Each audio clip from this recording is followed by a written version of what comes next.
Hello out there everyone, my name is Chris, also known as CV, and welcome to my channel. Now, over the past few months, a Catholic gentleman who has been struggling with doubts about Catholicism has been dialoguing with me occasionally to work through questions and his journey as a seeker of truth. Recently, he posed this concern slash challenge to me.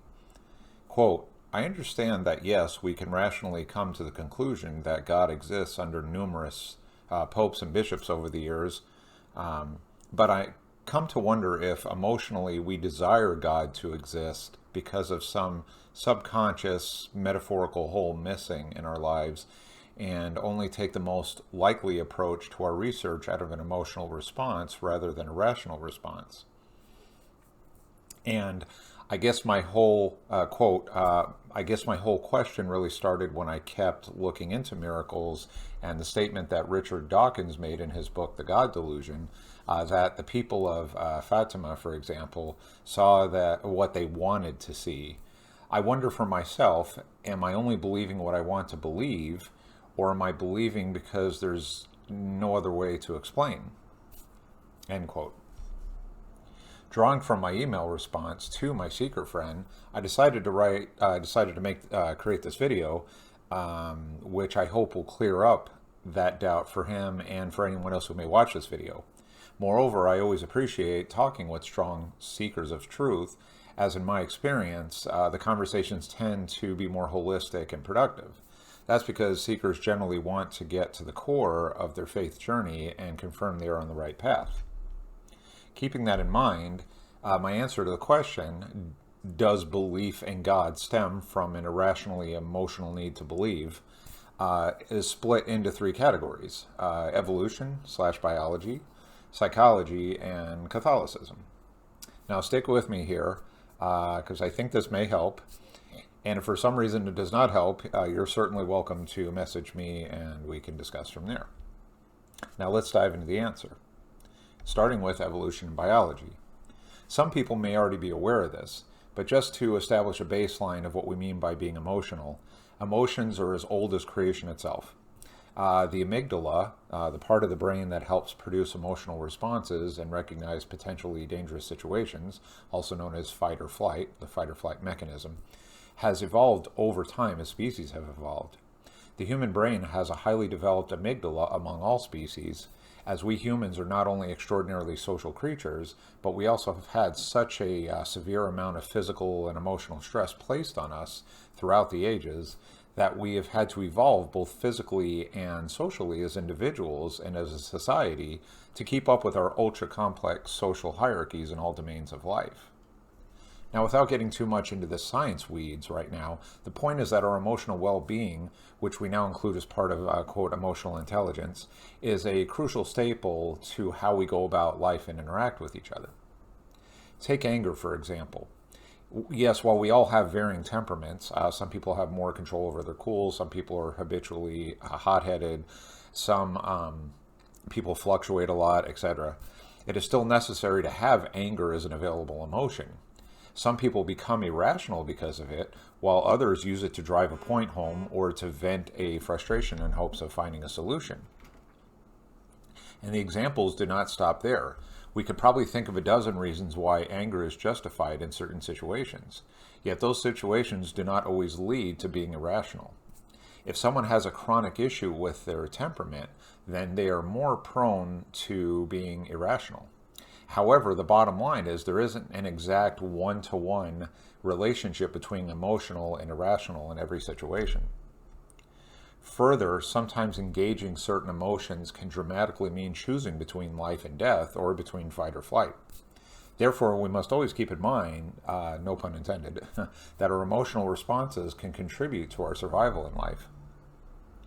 Now, while it's easy to witness Christians and atheists being irrational with each other during emotion-filled arguments, all people, from an evolutionary biology perspective, jockey for positions within social hierarchies.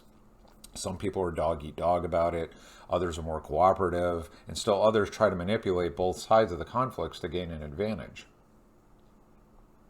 But again, the bottom line is our need to have emotions is much more complex than whether they correlate directly to being irrational, which leads me to Next part, psychology. We all know that we have our own personality, general personality type. This goes together with our biological makeup, as the combination of genetics and environment contribute to how we develop our personalities. That said, some people are more prone to being emotional and irrational based on a wide range of biological and environmental reasons. For instance, when I have chatted with emotionally charged atheists, I like to get as much background about them as possible so that I have a better understanding of what is fueling their emotions. From there, we can sort through each emotion and get to the core issue. In general, many people, Christian and atheists alike, let their emotions get the best of them because of ego. They don't want to be wrong. They don't want their thoughts controlled, or they are consciously or unconsciously avoiding an all-out existential crisis. Who am I? Why am I here? Why is anyone here? Why should I believe anything? And so on. Yet that does not mean they are completely irrational. Most people have a sufficient foundation in logic and reason, even those who are not that articulate.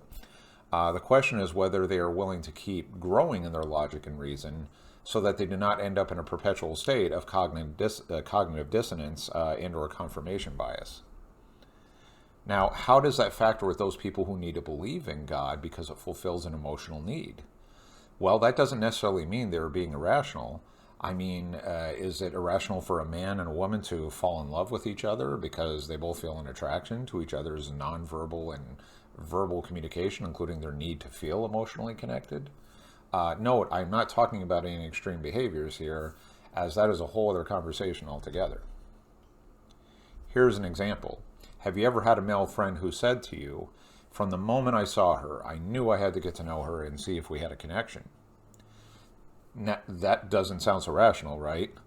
Yet a combination of instinctive hunches, gestures between the two, and other mysteries about flirting caused them to form a connection and start incorporating sound logic and reason for why they could be good relationship partners to each other, how they set expectations, and what are their shared goals. This can also apply to a belief in God.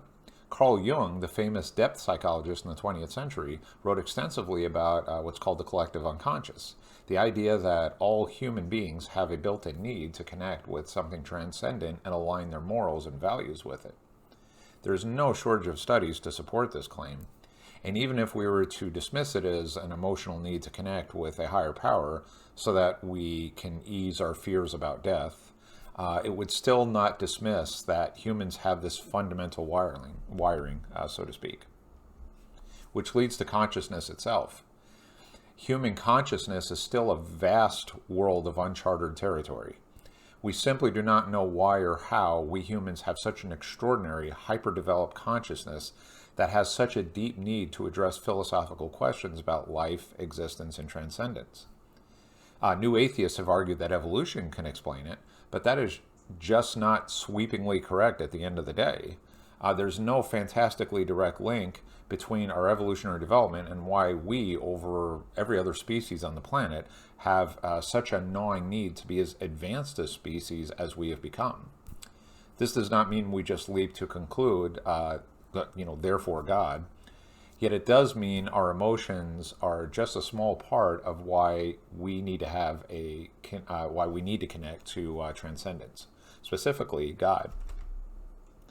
And the last part here, Catholicism. One of the reasons I love being a Catholic Christian is that our whole faith has been built on balancing faith and reason. Think about all of the deeply influential Catholic intellectuals who have contributed to philosophy and theology throughout the ages. We have St. Augustine, St. Thomas Aquinas, the Church Fathers and ecclesiastical writers, for example, Eusebius, Origen, etc., went into painstaking detail to separate the truth of our faith from any ideas that had their own agenda or tried corrupting the faith. Think about Pope John Paul II. Why are so many Catholics still enamored by him? Because he was a brilliant intellectual who reaffirmed our 2,000-year-old history as a church, and that we truly are a church of fides et ratio, or faith and reason. Which now leads to miracles. As a fellow Catholic friend of mine mentioned to me a while back, The Catholic Church is all about investigating claims and establishing a burden of proof. In fact, when looking at claims about miracles that the Church has investigated over time, only a tiny percentage of those have been confirmed as authentic.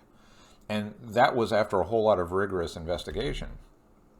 That does not mean we eliminate all skepticism about miracles, though it does mean that we need to look more closely at how, say, Richard Dawkins is concluding that the experience at Fatima, for instance, happened because the people there wanted it to happen. Furthermore, just because someone wants something to happen doesn't make a miracle any less probable. Desire versus something actually fulfilled is a complex, separate conversation. There are too many variables to cover, or at least for now. Also, something to keep in mind about Richard Dawkins and, well, other new atheists. Just like the rest of us, Dawkins is right about some things and wrong about other things. For example, contrary to him presuming he has a good command of Scripture, both atheists and Bible scholars, including secular scholars out there, have pointed out his misunderstandings about Scripture.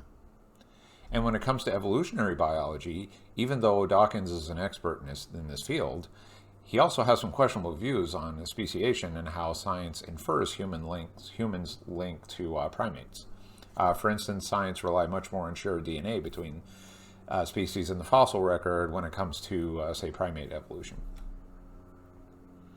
and are linked to primates. Also note, I am not a science denier nor against the main components of evolution, not to mention that half my education involves that subject. Instead, let's just keep in mind that Dawkins lives in his own vacuum about how to see the world around us. He is the classic scientism scientist. That is, if you can't prove it with the scientific method, then it can't be true. Except that we can prove numerous things in life to be true without using the scientific method. Furthermore, Dawkins also has a burden of proof with his own claims. Namely, if he asserts that the people at Fatima wanted that experience, then he also has the burden to prove how and why. Lastly, no matter what claims out there try to bring down Christianity and shake up our beliefs, how we view and discuss truth should be the starting point. If we believe that things can be objectively or subjectively true, then we have a baseline for discussing it. From there, do we believe that Christ spoke truth about morals and values? If we believe that, then is it possible that his claims of divinity are also true? And if his claims of divinity are true, then is he truly of the triune God? And if he is truly of the triune God, then so are all the sacraments we receive. And if the sacraments we receive are true, shouldn't we live a moral life according to God's will, as well as building a lasting communion with him? And that's just one angle for it, food for thought. Appreciate you watching this video here today.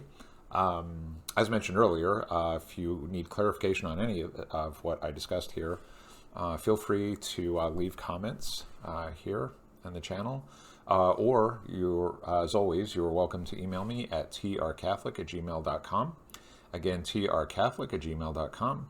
And until the next video, stay safe out there and God bless.